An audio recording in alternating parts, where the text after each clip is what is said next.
Libations Friday pod.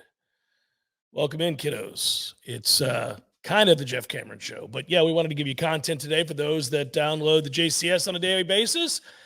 Tom is off to Boston. And by the time you're hearing this, he's already in Boston doing the history walk and all the good things. And happy birthday to his beautiful wife. And salute to Dr. Quinn.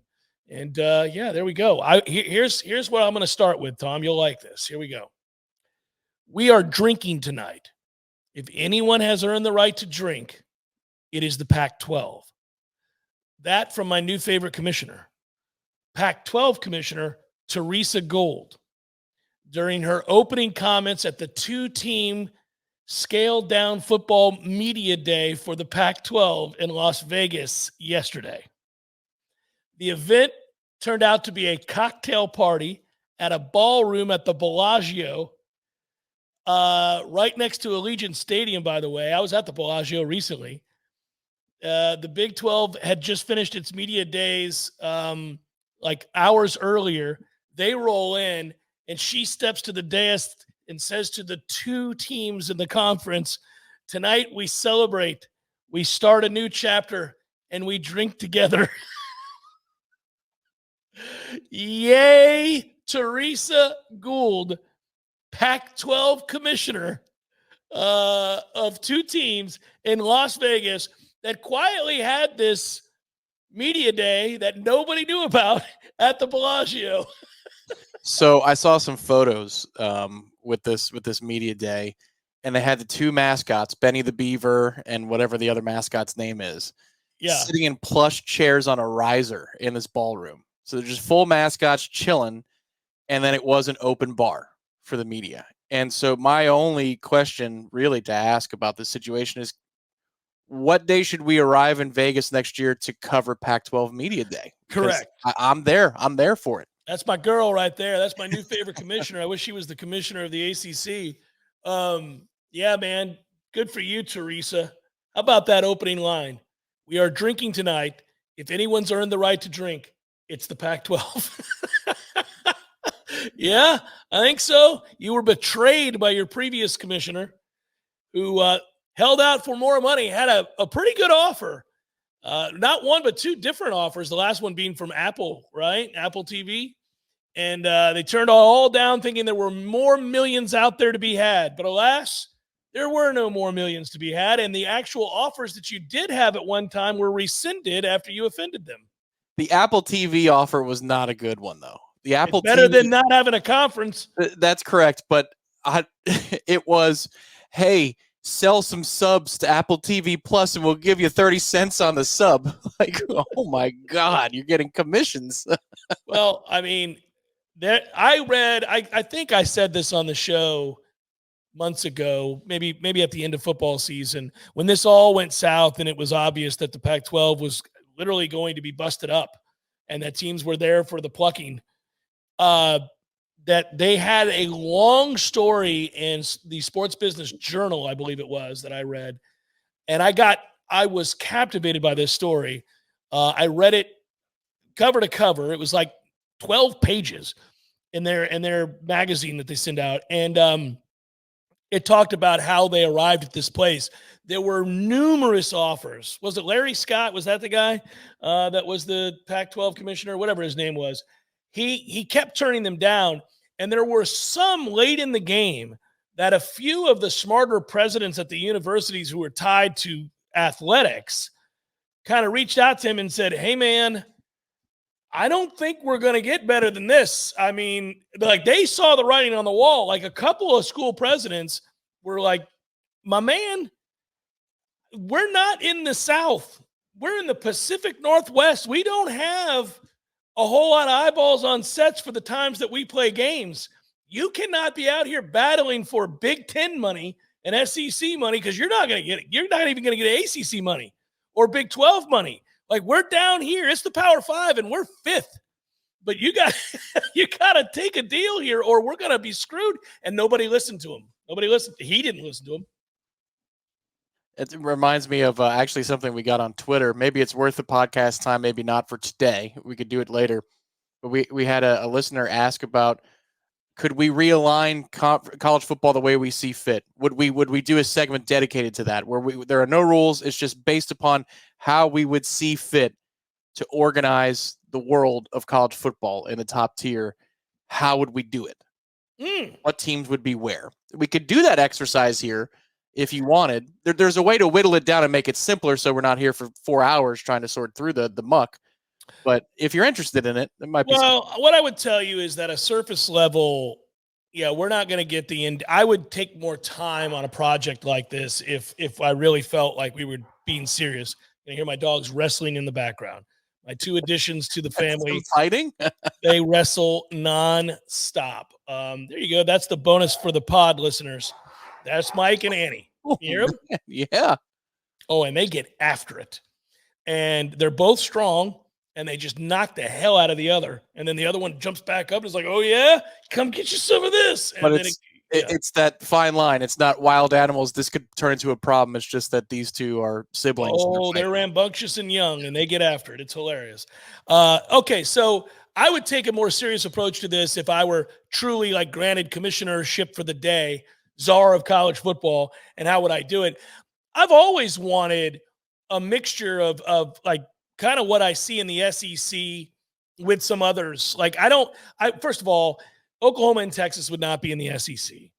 I would go back to an old school Big 8 of sorts, and you would have Texas, Oklahoma, and Nebraska all in the same conference for sure. And they would be joined by Arkansas for sure. And I would throw in the modern efforts to make this, realistically fun and regional, SMU's in that conference. It's going to be SMU. It's going to be Arkansas. It's going to be Texas. It's going to be Oklahoma. It's going to be perhaps Colorado. I mean, that's a fun conference I'm making there. Maybe the Big 12, maybe it would be not the Big 8, but there would be some of those old Big 8 members that would be back in there.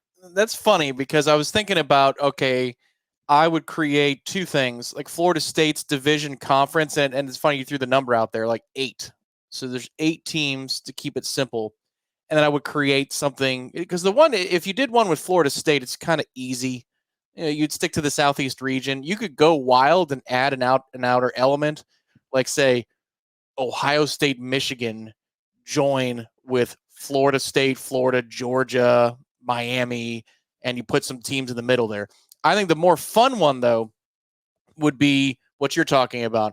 Oklahoma and Texas and Colorado and Utah and Nebraska, but then I would branch out USC, Oregon, and Washington. Now that's a conference, man. That is freaking awesome. Yeah, but then you have no Pacific 12 conference or even 10 conference, or you're grabbing those two. I'd leave them in their own conference out there. I see you. I mean, it's fun. It is fun to mix and match. I think I would go Iowa, Nebraska, Oklahoma, Texas, SMU. Is Houston serious? I mean, sometimes like once a decade, they're pretty serious. Houston, can you get serious? Because if you could get serious, you're a pretty important market. You're massive. It's like the fourth biggest market in the country. I wonder in the era of NIL, like does SMU take the mantle from Houston because SMU is more dedicated to the behind the scenes? I don't know what Houston's NIL game is like, but clearly they have not, like Memphis, I would argue, has mattered more than Houston in the last 10 years. And SMU is aspiring to do that from that American Athletic old school Big East Conference, Conference USA footprint. It's fun to do that. If you have Colorado, Iowa, Nebraska, Texas, Oklahoma, SMU, TCU, that's already a pretty fun little conference right there. I would maybe throw a BYU and a Utah in that bitch and be done with it. Well, that's what I'm saying. You bridge it out to the west that way. So, in my vision, if you have Colorado, Utah, you could throw BYU in there to keep the Holy War going. Yeah, keep that rivalry going. Oregon, Washington, USC, and then you get those, because that's what originally it was going to be, right? That's what Mac Brown talks about, that he assumed at one point in his Texas tenure that they were going to the Big 12, that they were going to the Pac-12, that there was going to be some sort of merger. Yeah. That would, in the Southeast, you have so many I mean, you got to get rid of Vanderbilt. You got to get rid of, I'd go into the SEC and I'd add Florida State and Clemson. And then I would tell Kentucky, I would tell Vanderbilt, I would tell, Mississippi State's not adding anything to the world. Mm-hmm. I'd get them the hell up out of there too. How about Missouri? They spend. Missouri is aggressive. No, Missouri's going to be in that Big 12 that I'm at. You go. Missouri's been there with Oklahoma and Texas and all that. Yeah, see, that's where Missouri needs to be anyhow. It's stupid that they're in the SEC. Yep. And Texas A&M's going back. They're going back. Get the hell up out of here. You're going back. So, see, now I'm adding in the SEC, I'm adding Florida State, Clemson, North Carolina, maybe Virginia. I don't know that Virginia fits. Virginia's not big boy. Virginia, no, I'm not. Maybe I would begrudgingly throw Miami in there. Maybe. The problem is you have to create a bridge with the Big Ten because the Big Ten's too easy. Notre Dame would be added to the Big Ten, of course. You're damn right they would. That'd be automatic. Notre Dame, Penn State, Ohio State, Michigan State. Now where do we go? You got to get some more degree of difficulty. Penn State's fraudulent, and they're but they care and they're invested, so they'll get better. They just may need to fire their coach, but they're gonna try. So they're in it to win. Michigan State had a run there. They made the playoff. They did some cool things, but they're in. They're in. I like Michigan State. Maybe with Jonathan Smith, they return to the conversation. That would be nice. That he's a fun coach to watch. That'll be a fun coach to monitor. But you got to bridge it. These Indianas and Illinois. They got to go. They got to go. Indiana's gone. Illinois, golly. I mean, I know Dick Butkus, and they've got some players. Simeon Rice. They've had some people, but it's been Illinois. You know what Illinois reminds me of? Illinois reminds me of effing Pitt. Mm-hmm. Illinois and Pitt are the same program in a way. I was going to say, though, you could throw Pitt in that mix with the bit. You could replace Illinois with Pitt. I believe that's an upgrade. That's a big time upgrade. Pitt, Penn State getting after each other. Mm-hmm. What do you do with Syracuse? Put them in the Big Ten? No. Relegation. Yeah, they got to go. They're going to go in the scrap heap with all these sorry bitches that we're not adding to our new conference. They can go to the ULC, the United Lacrosse Conference with Duke and James Madison, and Jim Phillips can be the good basketball conference. Actually, they go back to the Big East, and then we put the basketball schools in the Big East, and we have nostalgia all day in basketball season. We're like, look, Georgetown, Syracuse, St. John's, they're all back together again. Villanova, let's do this. Give them Maryland. Give them Maryland. Yeah. Maryland does not fit in the Big Ten. Does not fit in the Southeastern Conference. Either does Rutgers. Get Rutgers out of there too. Yep. Get them out of there. Rutgers would be good in the United Lacrosse Conference. They'd be good in the Big East again. Just get them back in the Big East. Just put them in the Big East. I just want to call it the United Lacrosse Conference. That's all. It's a fun. I will say this. Shout out to my buddy Pat Burnham. One night, he and I, when all this conference realignment had reached madness. He and I were sitting next to each other at a bar, having a couple of cold ones. I can guess which one. And he said to me, "All right, you want to do something fun?" I said, "Sure." He's like, "Let's go. We're drafting for the Super 2. We're drafting for how many teams? Yeah." And we sat and did.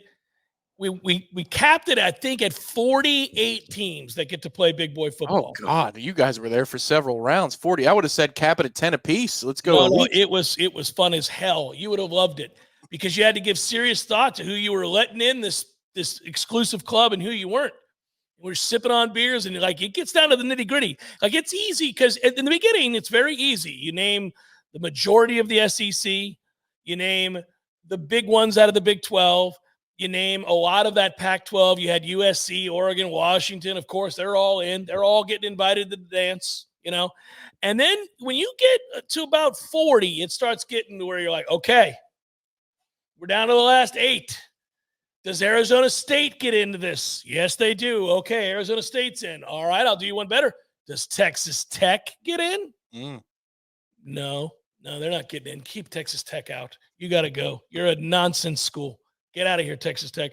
All right. Well, is BYU in? I think so. I think BYU is in. Ooh, yes. Man, that's close. Well, 1984 still lingers in my mind. I watched them win the national championship. They're in. Ty Detmer, all the Detmers.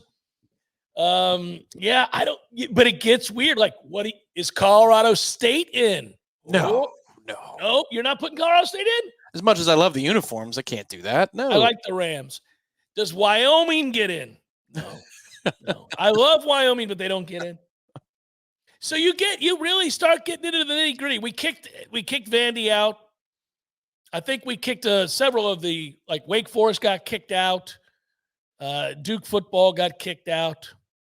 There was BC got kicked out. Syracuse got kicked out. Rutgers and Maryland got kicked out. I mean, you just start going through these conferences. Get out of here. You're gone. It would be cool. What if you had it was along state lines? So, again, you're throwing power out of the window. You're talking about regionality only. So you have Florida State, Florida, Miami, UCF, USF in a conference together with the state of Georgia's best. So Georgia, Georgia Tech, Georgia State, and that comprises your conference. It's just about those two. And then you have, let's say, an Alabama, Louisiana, Kentucky. So you got Alabama, Auburn, UAB, Troy, LSU. Wow. And you've got always going to have to step it up. Louisville and Kentucky. Like, man, that could be, you throw LSU in there, throw Louisiana in there. There's only one school there. Or you give the Raging Cajuns as well. But it's almost like that league has its hierarchy within it, and you've got to play everybody within your state or within your neighboring state. It's fun. It's fun. I think I'm more interested in the total number of teams that are going to be allowed to play big boy football. And then everybody else goes and is relegated into this other league. And there's nothing wrong with that. Like, I would be just as interested to some degree as a gambler in that other league that's governed by the NCAA rules of yesteryear, with the exception that these guys get paid too. You got to get players paid in each league. But I'd be interested in that. Like, I've told you millions of times, and you know this, there are matchups every weekend that fascinate me that have nothing to do with history or sheer size of the school or whether or not they can win a national championship. Like, if all I ever cared about in college football was Alabama playing Georgia and Georgia playing Florida and Florida playing Florida State and Miami playing whomever, that would suck. I love college football. I love a Thursday night football game between Northern Illinois and, Tulsa or something. Like, I'll watch that game. And the rest of football will be that once we decide who are the badasses that are all in, probably playing by separate rules, and they're going to govern themselves. We already know that, right? Who are they? Get them over here. We know that's basically semi-pro football. We're not even kidding ourselves. It's not about school. It's like semi-pro football. And then you got everybody else playing over here. And if that's Virginia and Wake and Vandy, fine. Those are fun games to bet on and watch too. Yeah, this is where you could come up with a really fun format too in the playoff to integrate the two systems, meaning there are at-large bids like the play-in games in March Madness. So you could call it an 18-team playoff. I know they like odd numbers, so here you go, 18-team playoff where seeds 15, 16, 17, and 18 are all automatic qualifiers from the group of 5, and they have to play a first 4 game to get into the 16-team dance. That's kind of fun. You could, but what that would do is it would help create interest in the regular season for those leagues as a total. Yeah. And there would be a feeder league where they're punching above their weight class. Everybody loves an underdog, to root for an underdog, even if they'll get stomped. Sometimes they won't. Sometimes they won't get stomped. Right. And if they do it enough, perhaps they get invited up to the big league. Yes. Well, but we're doing soccer, and this is great. I love the idea of relegation. You kick some people out of the Super League if they haven't held their own. If you suck for 15 years straight in the Super League, you go down over there with those losers that aren't playing big boy football. And meanwhile, whoever's kicking ass over there in the relegated league, and they finish first every year. They're always in that play-in game. They've pulled a couple upsets in the round of 16. They get to come in to play big boy football. Yeah, I don't know how you kick teams down, but I do think there should be, if you make it far enough, you win consistently enough, you win playoff games in the 16-team format after you battle it out with the other group of 5 or whatever we call that second class. If you end up consistently doing that, then yeah, you earn your stripes and you earn a big payday because now eyeballs on sets want to watch you play. But regardless of whether there's a tie-in like that, I agree with you. If there's something on the line in a game, and it's the other part of it is we'll watch it for that reason. There still will be, stadiums packed with 50, 60,000 people at that level, at the highest point of that second tier. But then also it's like a feeder league to the big boy football we're playing. So we're watching that quarterback. Oh man, we got a whole year quarterback, and we really could use that kid. Yeah, that kid's pretty good. Yeah. Yeah, Wake has got a good quarterback this year. You know what? They've sent 2 quarterbacks to our tier in the last 3 years, and I think this kid's another one. Like, so you end up watching those games with almost like it's a draft because you know you're going to get a crack at them from an NIL standpoint. It's going to be fun. That would, they're kind of going to do that here real soon. We're all going to be watching these other leagues, and once we're in the Super 2, we're going to be like, hey, have you seen that kid over there at wherever? He's pretty good. We should snatch his ass up at the end of this year. That's exactly what we're going to end up doing. I want to switch gears here in a second. And I know we're all excited about college football's NCAA football coming out, which you can get at Games for Less if you're here in Tallahassee, right off the Appalachian Parkway. George has been selling these games for 30 years in Tallahassee. New and used systems, loyal, kick-ass guy. Pay local, man. Don't give your money to like Walmart. Give your money to like a local guy who owns a gaming shop here in town. It's the right thing to do. And I want to tell you about a different game, Tom, that I got excited about. And I may be the only person. So I'm gonna do it in a second here. That's the next topic. So guess what I saw when I was looking at the release dates for games now that we're all doing this because of NCAA football. I saw that, and I don't know if you ever played this. For some reason, I feel like you would have. And if you hadn't, you should, because I think you'd like it. Did you ever play Top Spin? Top Spin, sure. The tennis game. Yeah, I played it in college. And we found it. It was cheap. And show contributor Chris bought it and brought it to our apartment. And he put it in, he goes, dude, game's awesome. You should try it. The game is awesome. And I've loved it. Well, get this. Top Spin 2K25 is coming out. Ooh. The franchise announced they are launching worldwide, and it's the most immersive tennis experience they've ever put in a game. You can be anybody from yesteryear. So you could be Roger Federer, and I could be John McEnroe, and we could go after each other. And you could be modern players. You could be Serena Williams versus Steffi Graf from back in the day. You could, like, that is awesome. And they have all the old school doubles teams as well. Oh, nice. And they have, it's like huge amounts, like the My Player features, these huge online play options. It's like they promise more realism than ever before. And you can play anybody from, you could be like Arthur Ashe, dude. How cool is this? That sounds fun. I can tell you that the immersive stuff, there's a couple things going on with sports right now. And it's relating to gaming. These two industries are going up and away. When Netflix started the F1 series, this all goes back to HBO 24/7. Really. Oh, sure. It goes all the way back to that. Those shows were phenomenal for boxing, and then they expanded out to different sports. But Netflix did it with Drive to Survive in F1, and I'm hooked on that show. Every February when it comes out, I consume it all within a week. Done. And it got me to buy the damn video game for PS5. You love it. And you love it. I love that game. It's phenomenal. I created an Irish racer in F1. His name is Robin O'Mallory, and he races for Haas, which is a terrible team. If you ever watch the thing, they got the German head of or actually he's Italian, but he's got a German accent. His name is Gunther Steiner. And he's like, this is ridiculous. We cannot win. Gene, I do not have the resources to win. And so I race for that, and it's awesome, but it goes part and parcel. The Netflix series viewership goes up, video game sales goes up. They've done it with tennis. Netflix, I don't know what they call it. I watched it. I watched that with tennis, and they do it, of course, with swing, full swing, the golfing, full swing. Apparently, they've done it. I had a family member tell me that they did it for the sprinters for the Olympics. Oh, wow! And it's an 8-part series. And so it makes you want to watch the Olympics more, which I actually would need a kick in the pants and a reason to watch the Olympics. I think this might do it. So I'm going to give it a shot. But yes, it all bleeds into video game sales too and viewership. That's fantastic. By the way, you brought up a memory of mine. I'm thinking about, first of all, there used to be Kings of the Ring was an incredible boxing game for a long time on the PlayStation. It was amazing. And then they ruined it somehow. And now all they do is make these MMA games. But the old Kings of the Ring where you could be Sonny Liston, you could be anybody from any, oh my God, it was incredible. And then they had real boxing strategy where you actually had to know what you were doing.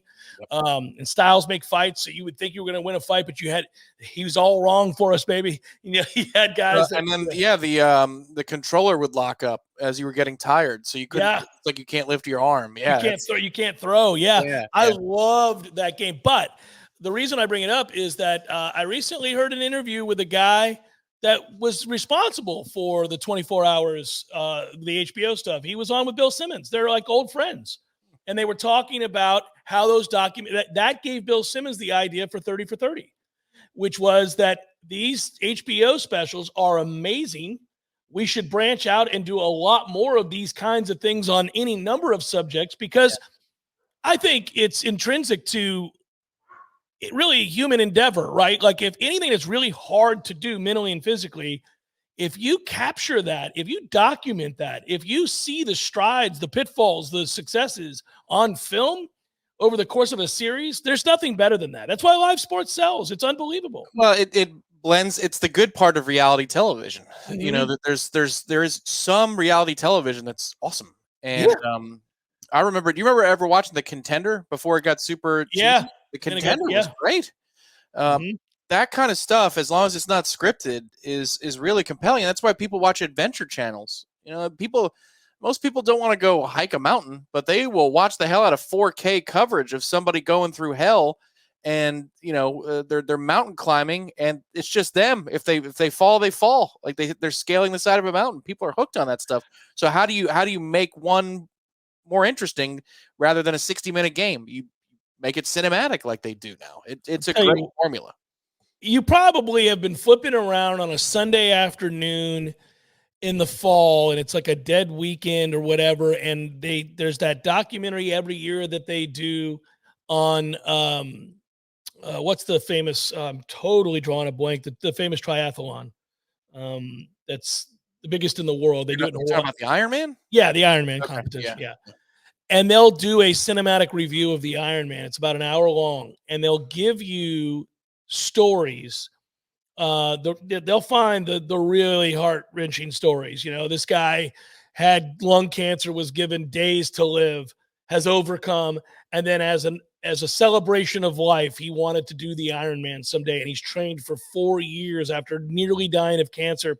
And they'll slow motion show him coming across the finish line with tears running down his face. Every year they do that. I get caught watching it, and every year I cry like a baby.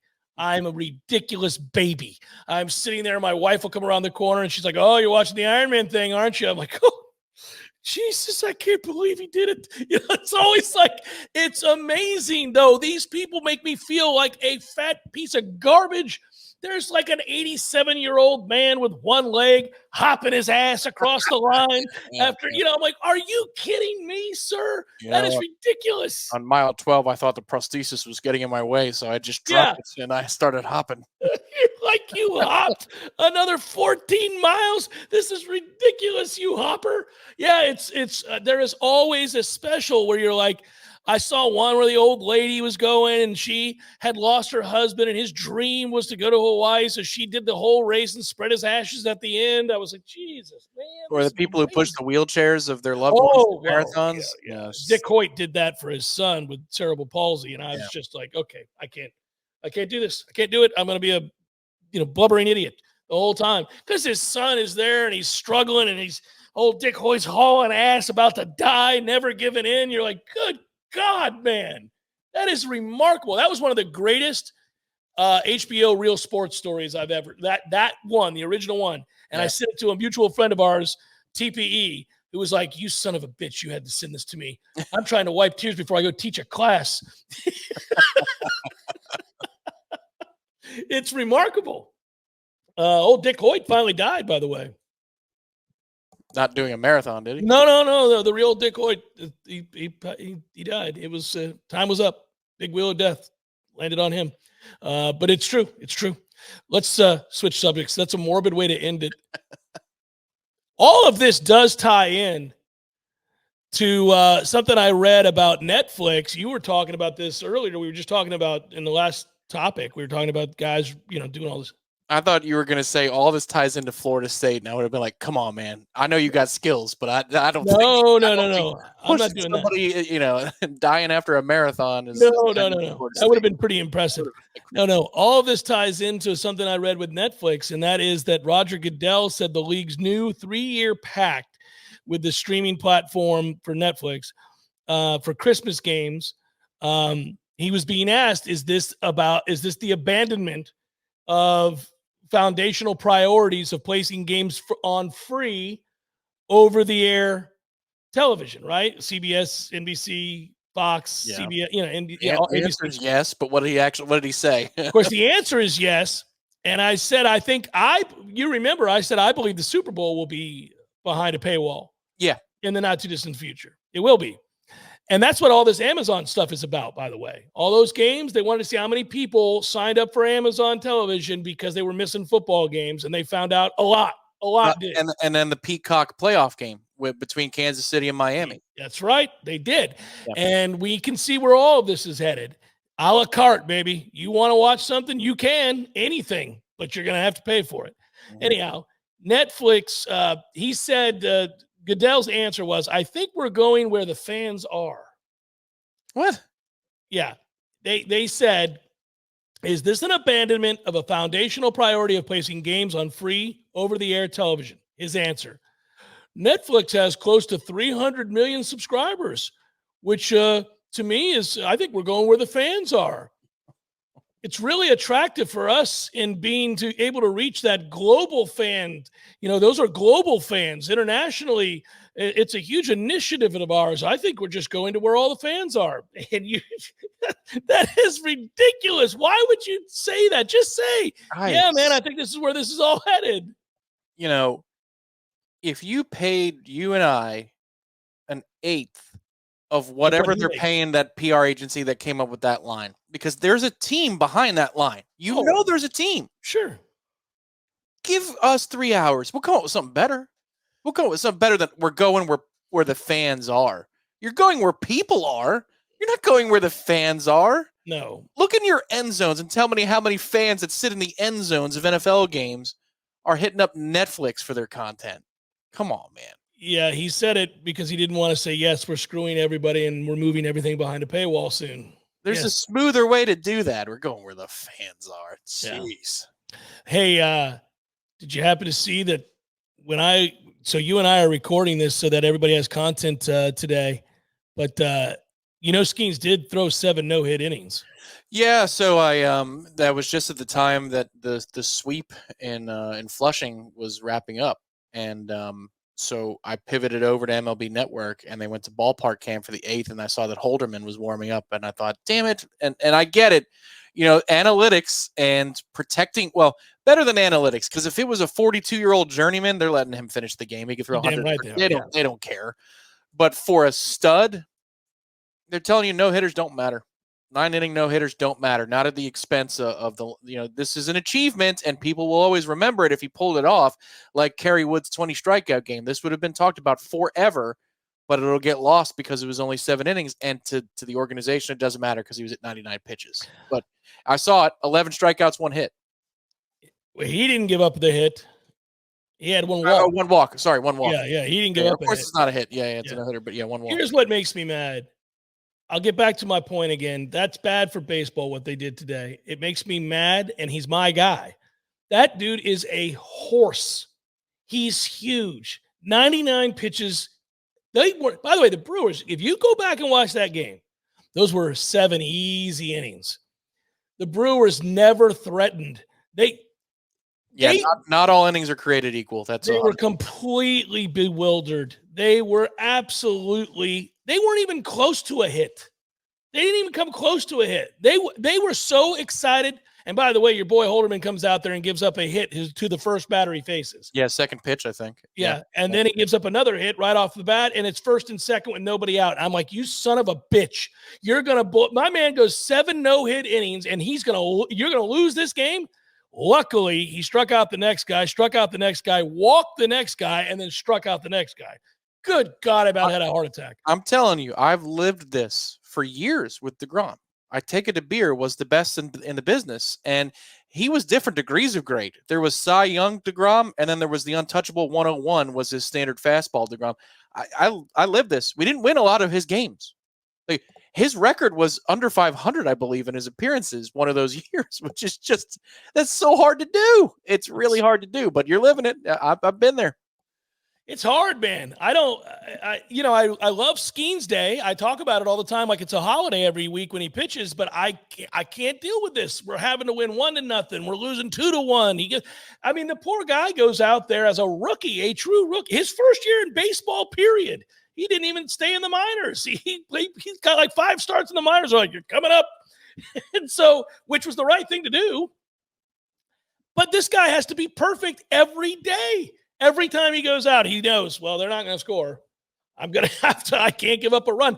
If he gets ambushed, if somebody jumps the 0-0 fastball and just decides to swing out of their shoes because it's the only chance they got, which is the right approach, by the way, to facing him.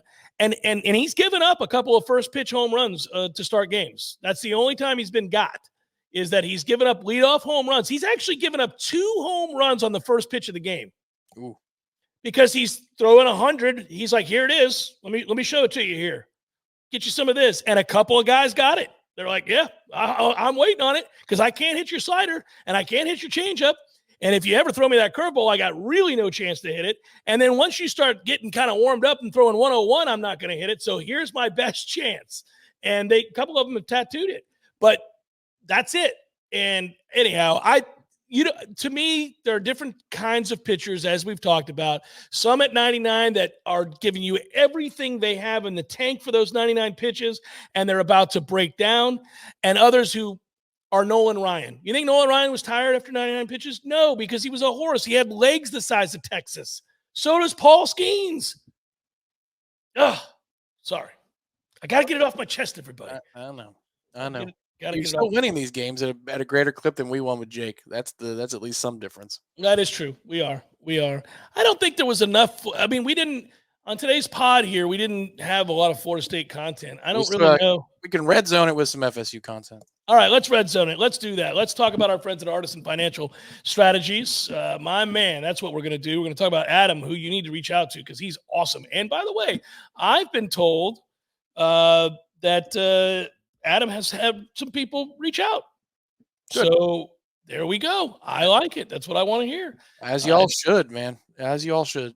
It's absolutely you should. He's a Noles Nole and hardworking, and he kind of is. And by the way, just so you know, it's looking like Artisan Financial Strategies are going to team up with my guys from Tried and True, Tom.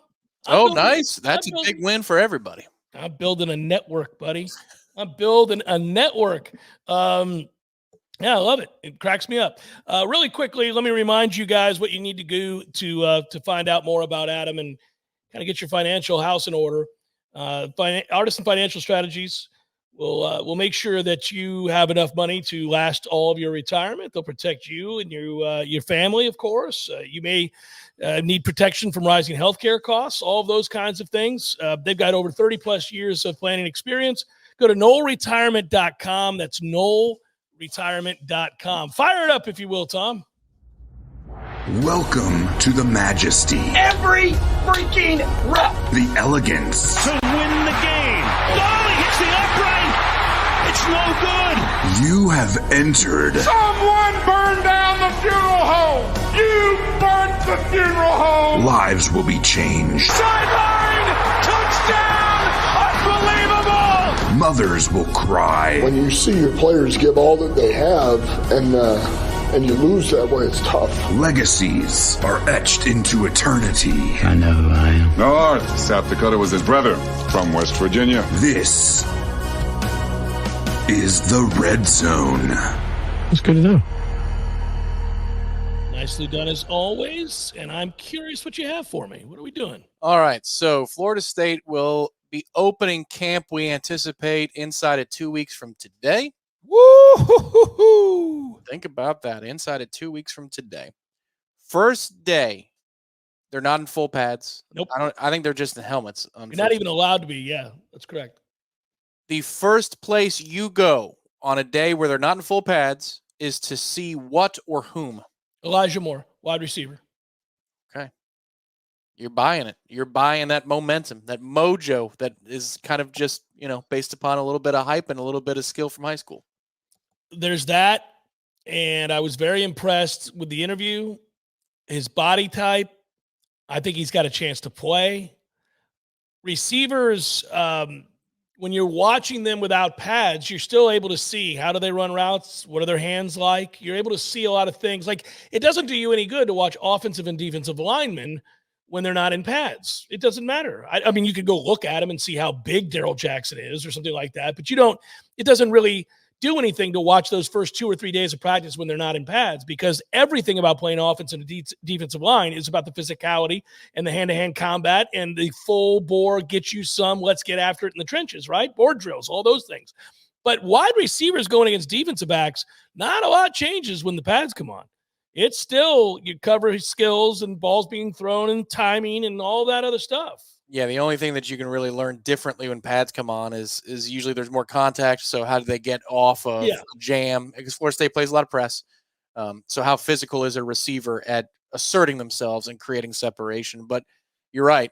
And when there's no pads, it's either you go after the skill positions. You have to. You have to. Defensive backs and wide receivers. That's all you really need to look at. I don't even really need to look at running backs, because, I want to see what a running back does in pads. Does he run you over? Does he run around you? What is his football speed like? So I don't look at running backs. It's wide receivers, quarterbacks, and defensive backs when they're not in pads. And that's something we hardly see in camp anyway, with all the access we have, because they don't go to the ground very often. And there might be a live period or two in August, but I'm not sure that there will be. At least the scrimmages will be closed when they do go that way. All right, so the second question, you can, I'm sure, guess. First day of pads, first place you go to see what or whom. I want to see the kid from Auburn, the linebacker, Cam Riley. Yeah, sorry, I couldn't remember his name. Yeah, that's the kid I want to see. He's so big, Tom. He feels like I don't know. Is he a defensive end? I mean, he's huge, and they've used him in a lot of different ways. By the way. He's like 240 plus pounds. It's kind of interesting. I'll be curious to see what he is and how he moves. He wasn't a part of the newcomer interviews. I wonder what that was about. Maybe he's arriving soon. Do they have that many more newcomers? Anyway, 6'5", 245 pounds is what Florida State lists him as. That's not last year's media guide from Auburn. Florida State lists him at 6'5", 245. He's a monster. That's what I mean. There ain't too many 245-pound linebackers in the modern game. There used to be 250-pound middle linebackers back in the day all the time. But like Matt Millen's big ass was a middle linebacker. Like that dude, he was a monster. But well, at least he's not 6'1", 245. Right. He can carry that weight at that height. But yeah, I'm interested to see and hear the reports about how fluid he moves. That's exactly what I'm looking at. I want to see how fluid he is. I want to see. We could use the help, right? And the third question, this is the final question for the Red Zone today. We'll get to 4 downs when football is back. That's right. But the third down, we're going to punt after this down if we don't get this. Will be the money down, which they have to yell at practice. Yeah, you got to do the fingers things and all that. Yeah, silly. Great enthusiasm. The biggest concern for you that you would like to have an answer for in camp is what? Because we've talked about a lot of them over the offseason, but some have evolved. Linebacker might have been more of a crisis thing for spring, but I think spring provided some answers where you don't feel left out. Yeah, I'm not devastated by that group. I think it could be okay. And like we said, we'll see what Riley is. I honestly, I think it's going to have to be the offensive line. I think they've got enough skill position players. I'm not as worried about wide receiver as everybody else is. I think it may take a little while for us to get into a groove in the passing game for obvious reasons. New quarterback, new players at the position. But offensive line is the whole key to the season because they're going to be good on the defensive line. The starting group is going to be good on the defensive line, at least. I think the secondary is a no-brainer going to be good. I mean, they've got so many people to fill these roles and a lot of experience. Think about your 2 corners alone. So if Florida State is going to surprise anybody, it's going to be because their offensive line is worlds better than it was a year ago. That was not a championship caliber offensive line. They kind of got away with it. They just got away with it. And Mike did a great job of coaching last year. The defense got better every week that they played and eventually became dominant. And it kind of just worked out all right. You dodged some bullets. You kind of got lucky to win a couple of games, but you did win them. They had a lot of heart. They were mentally tough. They were definitely mentally tough. And but you're going to have to start moving people. So the offensive line, I'm very curious to see if they take a big step forward, in particular right tackle, if you wanted me to zero in on a player. Yeah, for me, last year, actually, I had some concerns about the offense. I think I got it right for somewhat of the right reasons. There's only one football crisis moment. What's your identity? Like, that was my concern, that, man, you got a lot of dudes here who are expecting the ball. And that might have been more of a problem if everybody was healthy, but they had enough, injuries that Jaheim Bell doesn't rightfully demand the football too often. And obviously at receiver, they were banged up throughout the course of the season. So that didn't ever become a problem either. But I was worried about the offense getting stuck in the middle and not knowing what they were. Now, the run blocking didn't help that. Otherwise, they might have had no issue. But the offense did lag behind what we expected. For me, this year, it's center field. It's the deep safety. I know they've got candidates. They've got a ton of candidates. But who is it? I mean, Conrad Hussey has the athletic profile. In some circles, you talk to people around Florida State, and they say he's as athletic as anybody on the team. Conrad Hussey is as athletic as anybody on the roster. And that's great. But sometimes it's not about who's the most athletic to play that position. Sometimes it's about how they communicate, their football IQ, the angles they take, the instincts they have. I mean, that's not a combine measurement thing. That's just a film thing. That's a feel thing. And I'm a little bit worried about that. Because also, if you think about through the middle of the defense, you're losing two other guys at linebacker who worked very well together and were coordinated. So from a communication standpoint, it's almost like in baseball, you go through the middle. You think about alignment from whoever is Akeem Dent's replacement, alignment from whoever is Tatum Bethune's replacement. They have guys at linebacker that I think profile well. As safety, I just don't know who's going to take that role. And when you're not right there, we've seen gashed over the middle of the field. You get gashed routinely, and that, even if you're a great defense, you can have that happen to you. We know that from the past with when Terrence Brooks was gone, when LaMarcus Brutus was hurt. It makes a difference. So I'm worried about that particular thing. That's fair. That's absolutely fair. And then therefore I will circle both and go on over there and watch it. It'll be interesting to see. I like the problems we have, though. I don't, there's no glaring huge weaknesses where you're like, oh man, I don't know how they're going to disguise this. I don't know how they're going to hide the fact that they don't have this, this, and this. We're not having that conversation. We were a few years ago. Years ago, we were having conversations about, like, how do you hide the fact that you really suck at this entire position group? You're going to get, before I get down, you're going to get the early portion of camp, the acclimation, but then a week of pads or thereabouts. I am slated to be there the 5th of August through the 13th. Okay. Take a look at camp. I'll probably get unlucky, and that's when they're going to go to Jacksonville for 2 or 3 days. You'll miss it. We'll just have to go play golf every day, Tom. It's just too bad. That'll be that. All right, guys, we hope you enjoyed. We really appreciate you listening as always. And Tom's off to Boston. I'm off to a golf course. And we'll be back with you on Monday is what it's going to be. And be well. Thanks for listening. Peace. Happy 29th, babe.